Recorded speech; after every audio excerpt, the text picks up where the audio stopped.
I think it is fair to say that we have a bias when we consider life on Earth. Certainly, we are surrounded by living things in fresh water, in terrestrial habitats, in the shallow oceans where we can observe life.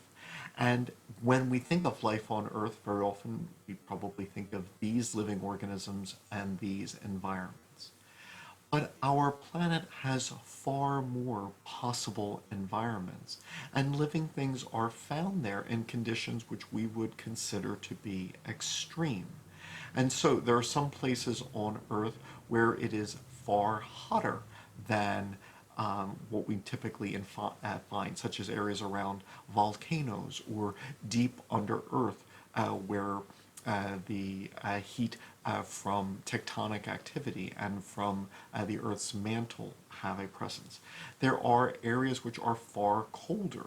I mean, between Greenland, Antarctica, glaciers, there have been areas which have had, just a solid cover of ice for well over 10,000 years. There are places which are far saltier and drier than normal. There are deep parts of the ocean where the pressure is far greater. There are areas where there are high concentrations of acid and base. And we find living things in these extreme environments, and we can clump them together with the term extremophiles. Sometimes when we describe the organisms which we find in these environments, we use the term tolerant. So for example, organisms which live at a high temperature but prefer to live at lower temperatures. They thrive there, they grow at a greater rate. They are called thermotolerant, so that they don't require a high temperature. They are simply able to withstand it and survive. In the same way, halotolerant organisms do not require high salt concentrations. They are simply able to survive them while typical cells would die. The Greek root phile literally means to love. So for example, philosophy literally means the love of wisdom. We use this root phile to describe some microbes. So a thermophile is a microbe which loves high temperatures. A hyperthermophile is one that loves very high temperatures.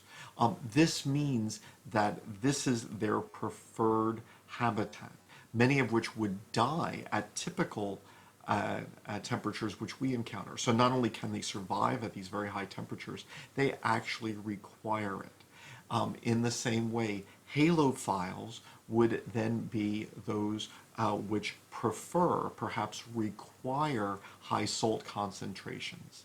Psychrophiles are those which prefer cold temperatures.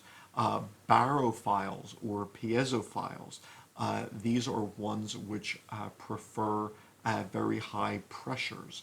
Acidophiles or alkaliphiles would prefer or require acid or alkaline environments. So some extremophiles actually require very hostile environments to us, but to them that is normal, and they find our environment hostile. They require these extreme conditions.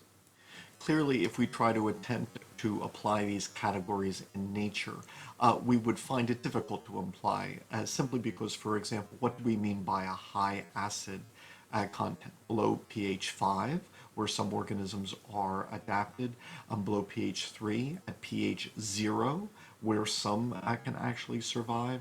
And so there are different categories here. So for example, acidophiles would not only include the extreme microbes capable of living at pH 0 in acid mine drainage areas, but also lactobacillus, which inhabits the human vagina, where it is acidic, and they help to make it acidic, which is very important because this is one of the defense mechanisms of the vagina against infection. How do these organisms live in such extreme environments?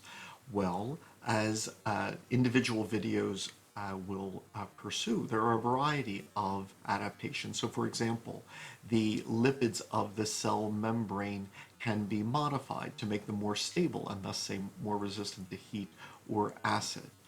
There can be pumps which can say pump acid out, or pump in potassium chloride as a defense against high salt concentrations.